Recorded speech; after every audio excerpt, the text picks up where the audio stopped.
আসসালামু আলাইকুম রহমতুল্লাহি ওবরাকাতু। প্রিয় দর্শক, আশা করি সবাই ভালো আছেন। পল্লী বিদ্যুতের বিদ্যুৎ বিল জালিয়াতি। এই বিদ্যুৎ বিল জালিয়াতির মাধ্যমে পল্লী বিদ্যুৎ তাদের গ্রাহকের কাছ থেকে হাজার হাজার লক্ষ লক্ষ কোটি কোটি টাকা হাতিয়ে নিচ্ছে। এর হিসাব কষার কোনো মানুষ নেই। তারা কোন প্রসেসে বা কোন কৌশলে গ্রাহকদের থেকে লক্ষ লক্ষ টাকা হাতিয়ে নিচ্ছে, সেই কৌশলটা আমি আজকে আপনাদের সামনে তুলে ধরব। বা এটাও বলতে পারেন, তাদের কর্মীদের গাফিলতির কারণে সাধারণ ভোক্তা যারা আছে, গ্রাহক যারা আছে, তারা ভোগান্তির শিকার হচ্ছে। তাদের অনেক অনেক টাকা বিল গুনতে হচ্ছে।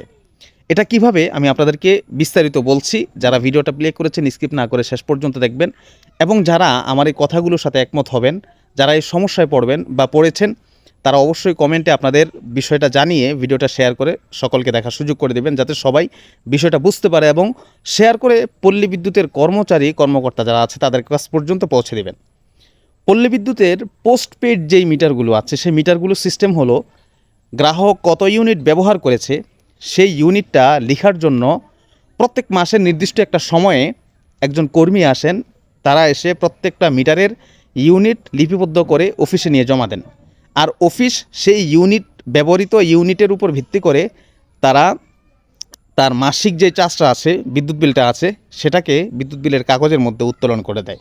এখন সমস্যা হচ্ছে, এই জাতীয় পাড়া মহল্লার মধ্যে যারা বাস করে, যাদের বাড়িতে যেতে একটু লোৎকাদা পড়ে, কিংবা একটা শাঁকো পড়ে, কিংবা সামান্য একটু পানি পড়ে, ওই সকল বাড়িগুলোতে পল্লী বিদ্যুতের কর্মকর্তারা না গিয়ে তারা তাদের মন গড়া একটা ইউনিট সেখানে লিপিবদ্ধ করে অফিসে নিয়ে জমা দেন।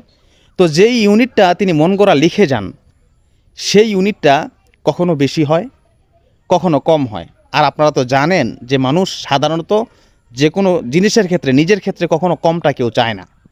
তো এইভাবে মানুষের ব্যবহৃত ইউনিটের চাইতে আরও বেশি ইউনিট উল্লেখ করে মানুষের বিদ্যুৎ বিলের পেপারের মধ্যে হাজার হাজার টাকা বিদ্যুৎ বিল উত্তোলন করে দিচ্ছে।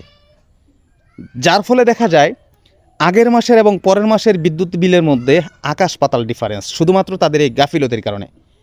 প্রিয় দর্শক, এই যে পল্লী বিদ্যুতের কর্মচারীরা তাদের যেই অলসতা বা গাফিলতির কারণে সাধারণ ভোক্তাদেরকে যেই একটা কষ্ট দিচ্ছে এবং তাদের কাছ থেকে যে লক্ষ লক্ষ কোটি কোটি টাকা হাতিয়ে নিচ্ছে, এ ব্যাপারে আপনাদের মন্তব্য কি কমেন্টে জানিয়ে যাবেন।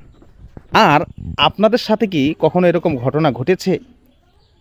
আপনারা কি কখনো আপনাদের বাড়ির যে মিটারটা আছে, সেই মিটারের আপনার যে ব্যবহৃত ইউনিটটা আছে, সেই ইউনিটটা লেখার জন্য কখনো কি কোনো পল্লী বিদ্যুতের কর্মচারীকে আসতে দেখেছেন?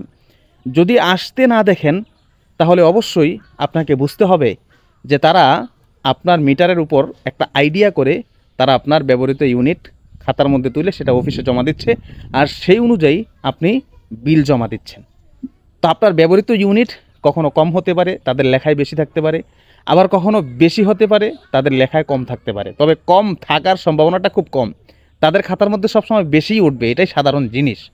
তো আপনার সাথে যদি এরকম হয়ে থাকে, তাহলে অবশ্যই আপনি এই বিষয়টা পল্লী বিদ্যুৎ কর্মচারী বা অফিসের জিম্মাদার যারা আছেন, দায়িত্বশীল যারা আছেন, কর্মকর্তা যারা আছেন, তাদের কাছে অবশ্যই এই বিষয়টাকে পৌঁছাতে হবে। তাদের সামান্য একটি গাফিলতির কারণে দেখেন, তাদেরকে কিন্তু পল্লী বিদ্যুৎ বেতন দিয়ে রাখছে।